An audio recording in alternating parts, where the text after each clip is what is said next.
Today's topic is OCM chapter number 7 business environment. आज हम लोग इस चैप्टर का सेकंड लेक्चर लेने वाले हैं। लास्ट लेक्चर के अंदर हमने जाना था कि बिजनेस इन्वायरमेंट क्या होता है और आज हम लोग जानने वाले हैं इम्पोर्टेंट ऑफ बिजनेस इन्वायरमेंट, यानी कि बिजनेस इन्वायरमेंट इतना इम्पोर्टेंट क्यों है एक बिजनेस के लिए, उसकी स्टडी इतनी इम्पोर्टेंट क्यों है। तो बेसिकली काफ़ी सारे इसके इम्पोर्टेंट फैक्टर्स होते हैं जिनको जानना काफ़ी इंपॉर्टेंट हो जाता है। अगर हम नहीं जानते हैं तो उस टाइम पे हमारा बिजनेस जो है वो काफ़ी ज़्यादा लॉस में जा सकता है या फिर हमारा बिजनेस बंद भी पड़ सकता है। और ऐसा भी हो सकता है कि कोई अपॉर्चुनिटी हमें मिली तो उसके बारे में हमें पता ही ना चले, तो ऐसा भी हो सकता है। इसलिए काफ़ी ज़्यादा इम्पॉर्टेंट है बिजनेस इन्वायरमेंट को स्टडी करना। ठीक है, तो देखते हैं इसके क्या क्या इंपॉर्टेंट्स है। तो ऊपर में तो यही बताया गया है कि जो बिजनेस इन्वायरमेंट है वो काफ़ी ज़्यादा इम्पॉर्टेंट है। अगर हम उसकी स्टडी करते हैं तो उससे हमें काफ़ी सारे हमारी जो अपॉर्चुनिटीज़ है उसके बारे में भी पता चलेगा और जो बिजनेस फॉर्म होगा वो भी काफ़ी ज़्यादा ग्रो हो सकता है, अपने आप को ग्रो कर सकता है। और बेसिकली इससे हमें यही पता चलता है कि जितनी भी हमारे अपॉर्चुनिटीज़ है उनके बारे में हमें पता चलेगा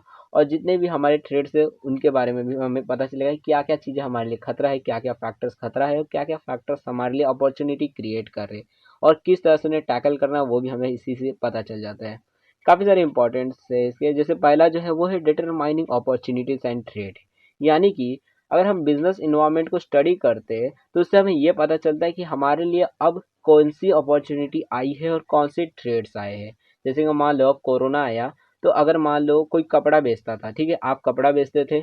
आपने देखा कि यहाँ पे तो मेरे लिए ट्रेड आ गया है, यानी खतरा आ गया है कि अब लोग जो है वो कपड़ा तो खरीदने वाले नहीं है, सब लोग तो घर के अंदर बंद है। तो अब यहाँ पे मेरे लिए बहुत बड़ा खतरा आ गया, अब मेरा बिजनेस भी बंद हो सकता है। तो वहां पर अगर आप ये करते हो कि अब मैं क्या करता हूँ, अब मैं कपड़े नहीं, अब मास्क बेचता हूँ, ठीक है, तो आपने मास्क बेचना शुरू कर दिया और लोगों ने आपसे मास्क भी खरीदने शुरू कर दिया। इस वजह से आपका बिजनेस के लिए आपको एक अपॉर्चुनिटी भी मिल गई और आपने अपने ट्रेड जो था आपके लिए, आपका जो खतरा था उससे भी आपने टैकल कर लिया। तो ये इसकी वजह से क्या हुआ, आपका बिजनेस जो है वो और अच्छे से ग्रो होने लगा। मान लो पहले 10 लोग आते थे आपसे शर्ट खरीदने के लिए, तो अब 100 लोग आ रहे हैं आपसे मास्क को खरीदने के लिए। तो यहाँ पे ये फायदा हो गया। या फिर आपने देखा कि जो जनरल लोग हैं, जो जनरल सेलर्स है, वो सादे सादे मास्क बेच रहे हैं और आपने सोचा यहाँ पे तो एक अपॉर्चुनिटी है कि कोई भी डिजाइनर मास्क नहीं बेच रहे, मैं डिजाइनर मास्क बेचता हूँ, तो लोग मेरे से खरीदने लगेंगे। तो यहाँ पे ये भी एक अपॉर्चुनिटी आ जाती है। तो बिजनेस इन्वायरमेंट को समझकर हमें ये पता चलता है कि हमारे लिए कब अपॉर्चुनिटी आई है, कब ट्रेड आया है। और बिजनेस इन्वायरमेंट क्या है,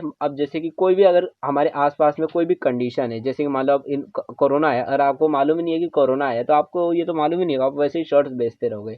या फिर एक और एग्जांपल दूं, तो मान लो कोई नियम कानून नया आया है, ठीक है, और मना है कि अब आप शर्ट्स नहीं बेच सकते, शर्ट्स को नहीं बेच जाएगा, ठीक है, ये मना है, आप फिर भी बेच रहे हो, आपको मालूम ही नहीं, आपने चेक ही नहीं किया कि अरे ये भी कोई नया चेंज मतलब लॉ आया है। अब आया, गवर्नमेंट आई और आपके दुकान बंद करके चली गई, तो उस टाइम पे आपका बिजनेस भी बंद हो सकता है, आपके लिए खतरा भी बन सकता है, वो बेसिकली वो जो नियम कानून आए हैं। तो वो सारी चीजें आपको स्टडी करनी पड़ती है बिजनेस इन्वायरमेंट के बारे में कि आसपास में क्या चल रहा है, आसपास का जो सिचुएशन है वो क्या चल रहा है, और उस हिसाब से आपको अपने आप को चेंज करना पड़ता है। अगर आप नहीं चेंज करते तो आपके लिए खतरा बन जाता है, और आप चेंज कर लेते तो आपके लिए अपॉर्चुनिटी बन जाती है।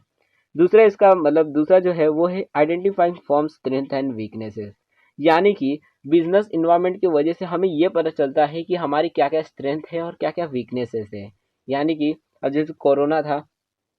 तो मान लो आपने क्या सोचा, अब मैं भी मास्क बेचता हूँ, बाकी लोगों ने भी मास्क बेचे लेकिन वो आपसे ज़्यादा अच्छे बेटर मास्क बेच रहे थे, तो इसकी वजह से आपको मालूम पड़ा कि ये मेरी वीकनेसेस है, हम अच्छे मास्क नहीं बना पाते। तो इस वजह से आप क्या करोगे, अपने जो मास्क है उसको अच्छे बनाने लगोगे, या फिर आप सैनिटाइजर बेचते हो तो अच्छे अच्छे सैनिटाइजर बेच बनाने लगोगे, जिसकी वजह से आज आपके जो प्रोडक्ट है वो आज अच्छे नहीं है लेकिन कल तो आप अच्छे बना दोगे, तो इसकी वजह से आप अपने वीकनेसेस को स्ट्रेंथ भी बना पाते हो। तो ये भी एक फायदा हो जाता है कि जिसकी वजह से हमें पता चलता है कि हमारे क्या क्या वीकनेसेस है और क्या क्या स्ट्रेंथ है। ठीक है, हम बिजनेस इन्वायरमेंट के बारे में और डिटेल में जब इसके डायमेंशंस को पढ़ेंगे कि बिजनेस इन्वायरमेंट के डायमेंशंस कितने होते हैं और क्या होते हैं, जब वो पढ़ेंगे ना इसके बाद वाले लेक्चर के अंदर, तो वहाँ पे आपको ज़्यादा डिटेल में समझ आ जाएगा। तो अभी इतना समझ लो, ठीक है, अभी इतना ही समझ लेते हैं। देन तीसरा जो इसका इम्पोर्टेंट है, वो इम्पोर्टेंस है, वो है कंटिन्यूअस लर्निंग का। क्योंकि देखो, बिजनेस इन्वायरमेंट को अगर हम स्टडी करते हैं और उसके हिसाब से अपने बिजनेस को मैनेज करते हैं, तो इसकी वजह से जो मैनेजर्स होते हैं वो सीखते जाते हैं नई नई चीज़ों को। यानी कि अब कोरोना आया या फिर मान लो नोटबंदी हुई थी, तो उस टाइम पे काफ़ी सारे बिजनेस ने ये समझा कि हम जो है अपने बिजनेस का जितने भी कमाई है, अब जैसे नोटबंदी हुई थी तो अब जितने भी बिजनेसेस थे जो जिन्होंने जो पैसे है वो अपने पास रखे थे, यानी नोट बनाकर रखे हुए थे, उनका तो काफी सारा लॉस हो गया होगा। और वहीं पे जितने भी बिजनेसेस थे जो अपना पैसे बैंक के अंदर रखे थे तो उनका तो प्रॉफिट हो गया, ठीक है, उनका घाटा नहीं गया। तो ऐसे टाइम पे काफी सारे जो मैनेजर्स थे उन्होंने ये जाना कि हमें अब पैसे बैंक में ही रखने चाहिए, अपने पास रखेंगे तो घाटा हो सकता है। वैसे ही कोरोना के टाइम पे भी काफी सारे बिजनेसेस ने ये सीखा कि हमारा जो बिजनेस है वो ऑनलाइन होता तो काफी अच्छा रहता। जैसे जितने भी ऑनलाइन बिजनेसेस थे वो बंद नहीं पड़े, लेकिन जो ऑफलाइन थे वो सब बंद पड़ गए। तो इसकी वजह से जो बिजनेसेस के जो मैनेजर्स होते हैं उनको भी काफी ज्यादा नए नए टास्क आते रहते, नए नए चैलेंजेस आते रहते, जिसकी वजह से वो अपने बेसिकली लर्निंग होते जाती है, काफी ज्यादा नए नई चीजें सीखते जाते हैं नए नए चैलेंजेस की वजह से, और काफी उनकी नॉलेज जो है वो बढ़ते जाती है, उनकी स्किल्स भी बढ़ते जाती है, और नए नए चैलेंजेस की वजह से वो अपने बिजनेस को भी अलग लेवल पे पहुंचा देते हैं, ठीक है। एक इसका मतलब ये भी है कि इसका इंपॉर्टेंस बहुत है कि अगर हम बिजनेस इन्वायरमेंट को समझ लेते हैं तो इसकी वजह से हम अपनी जो लर्निंग है उसको भी काफी ज्यादा बढ़ा सकते हैं। देन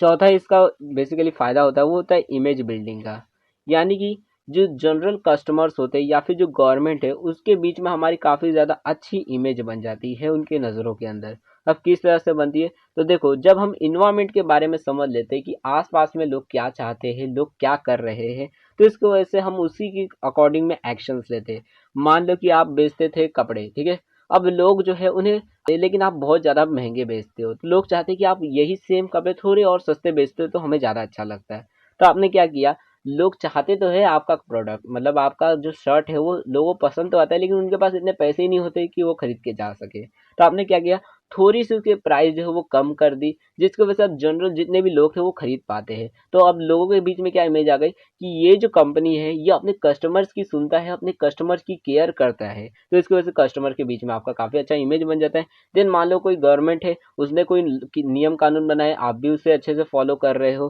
तो इसकी वजह से गवर्नमेंट के भी नज़रों में आपकी एक अच्छी इमेज बन जाती है कि ये जो कंपनी है ये गवर्नमेंट की कोई भी लॉ को, नियम कानून को मतलब तोड़ता नहीं है, ये अच्छे से फॉलो करता है। तो इस वजह से उस बिजनेस का जितने भी इन्वायरमेंट है यानी आसपास में जो भी चेंजेस आ रहे हैं उस वजह से अगर उसकी मदद से अगर आप कोई भी मतलब चेंजेस करते हो, उसके हिसाब से जो भी सही डिसीजंस लेते हो, तो इसकी वजह से आपकी काफ़ी अच्छी इमेज भी बन जाती है लोगों के सामने, ठीक है।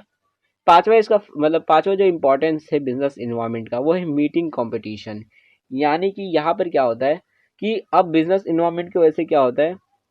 हम क्या करते हैं, हम चीज़ों को मतलब वेरीफाई एनालिसिस करने लगते हैं कि जैसे कि अब मान लो ठीक है, आप शर्ट बेचते थे और भी आपके आपने थे वो भी शर्ट्स बेचते थे, आपने देखा कि उनकी क्या क्या वीकनेसेस है, आपने तो अपनी वीकनेसेस देख ली कि आप मेरी क्या स्ट्रेंथ है और मेरी क्या वीकनेसेस है, कि मैं अब प्रोडक्ट जो है वो थोड़े सस्ते बेच रहा हूँ तो ये मेरी स्ट्रेंथ बन गई कि अब लोग जो है लोगों के पास अच्छी क्वालिटी का सस्ते दाम पर ही प्रोडक्ट पहुंच जा रहा है, तो ये मेरी स्ट्रेंथ है और वीकनेसेस भी मुझे मालूम है मेरी। अब आप क्या करोगे, दूसरों की जितनी भी स्ट्रेंथ और वीकनेसेस है उनकी क्या क्या स्ट्रैटेजीज है कॉम्पिटिटर्स की, उसको एनालिसिस करके समझ के कि जो जनरल मतलब जो हमें मार्केट के अंदर जितने भी सप्लायर है वो किस तरह से अपने प्रोडक्ट्स को बना रहे हैं और किस क्वालिटी में बना रहे हैं और कितने में बेच रही है, सारी चीज़ों को समझ कर आप खुद का एक स्ट्रैटेजी बनाकर अपने बिजनेस को भी ग्रो कर सकते हो, जिसकी वजह से आपका जो कॉम्पिटिशन है उसको भी आप खत्म कर सकते हो। तो ये भी एक फ़ायदा हो जाता है, इंपॉर्टेंस इसका हो जाता है कि अगर हम बिजनेस इन्वायरमेंट को समझते हैं तो हमें ये भी समझ आता है कि कंपटीशन जो है उसको किस तरह से टैकल करना है, उससे किस तरह से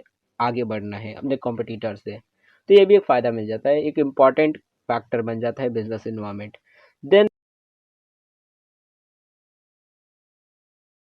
नाउ लास्ट वाला जो इम्पोर्टेंस है बिजनेस इन्वायरमेंट का वो है गिविंग डायरेक्शन फॉर ग्रोथ। यानी कि जब हम ये समझते हैं कि हमारे आसपास में क्या चल रहा है, हम ये समझते हैं कि यार हम अगर महाराष्ट्र में मान लो कोई प्रोडक्ट बेच रहे हैं और ये जो प्रोडक्ट हम महाराष्ट्र में बेच रहे हैं इसकी डिमांड अगर बिहार में है तो हम क्या करेंगे, हम अपना प्रोडक्ट जो है वो दूसरी जगह बेचने लगेंगे, तो इसकी वजह से हमारा ग्रोथ भी होगा, हमारा बिजनेस जो है वो ज़्यादा अच्छे से ग्रो हो पाएगा। लेकिन वही अगर हम ये स्टडी नहीं करें, हमने दुकान खोल लिया अब बेचते जा रहे हैं हम यहीं पे, तो इसकी वजह से हमारा ग्रोथ भी नहीं होगा। लेकिन अगर हम ये समझ जाते हैं कि ये जो हम पर्टिकुलर डिमांड किस जगह पे है, मान लो हम शर्ट बेच रहे हैं तो हम जिस तरह का शर्ट बनाते हैं उसकी डिमांड कौन से एरिया के अंदर होती है, अगर ये भी समझ ले हम, तो इसकी वजह से अगर हम वो एरिया में जाकर अपने प्रोडक्ट को बेचेंगे तो हमारा बिजनेस भी ग्रो होगा, और जिसकी वजह से हमारा बिजनेस भी एक्सपांड होगा, काफ़ी जल्दी फैल जाएगा अगर हम वैसे एरिया में अपने प्रोडक्ट को बेचते हैं। तो बेसिकली अगर ओवरऑल देखें तो बिजनेस इन्वायरमेंट जो है वो काफ़ी इंपॉर्टेंट होता है, क्योंकि ये हमें काफ़ी सारी इन्फॉर्मेशन देता है जिसकी वजह से हम अपने बिजनेस को ग्रो कर सकते हैं